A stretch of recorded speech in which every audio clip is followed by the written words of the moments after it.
Tapos yung dating mo napakalakas kasi mambudol. Shout out everyone! Good morning everybody! Ayan, tapos na ang aking 1 week na ovento. So ayan ang last na ovento ngayon sa akin. Ayan, naghimas-himas tayo ng kanin, itlog, bacon, at saka dinurog ko ang nori. Kasi nagsawa na daw siya sa mga furikake niya. Yung furikake niyang nilalagay ko. Eh, sabi ni Aska, bakit daw walang masyadong itlog yung mga ano. Ang dami yung itlog nilalagay ko. So, ayan, himas-himas tayo dyan, guys. So, maganda ang aking mood.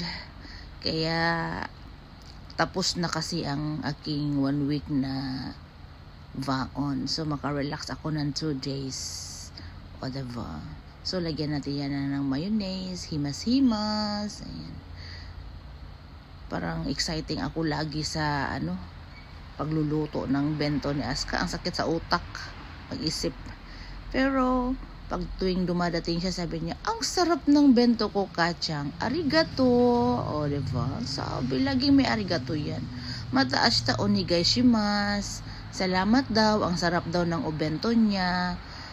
Para naman sa ulit bukas. Ayan, onegaishimasu daw. Pakisuyo ako ulit bukas. Ganyan ang anak ko kabait. O, diba? So, ayan, hinamas-himas. Bilugin ko nga sana, madulas-dulas. Kaya ginawa ko na lang heart. Inano ko sa heart siya. May kasi ako dito yung parang baunan, yung hulmahan ng heart, mga kuma, mga ano-ano. So, hindi siya mabilog Kaya nilagay ko na lang siya sa Kasi may mayonnaise na siya, kaya hindi siya nabilog-bilog. Kaya nilagay ko na lang sa hulmahan para magiging heart siya. Kahit anong bilog ko na siya, gawa nung sa mayonnaise. Pero ang sarap ng lasa niya, grabe. Ang sarap. O, diba? So, ayan. Thank you for watching everybody, ha. Salamat sa inyo.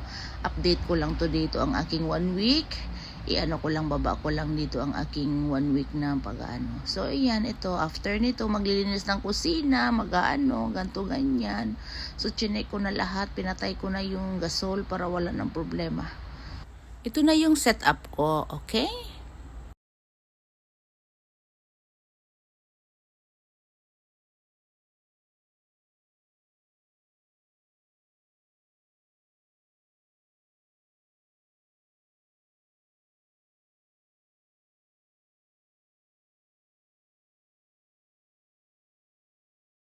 Kung sino ang manonood nito, maraming thank you. Ayan, God bless us all at mag-ingat kayong lahat. Okay, happy Friday everybody!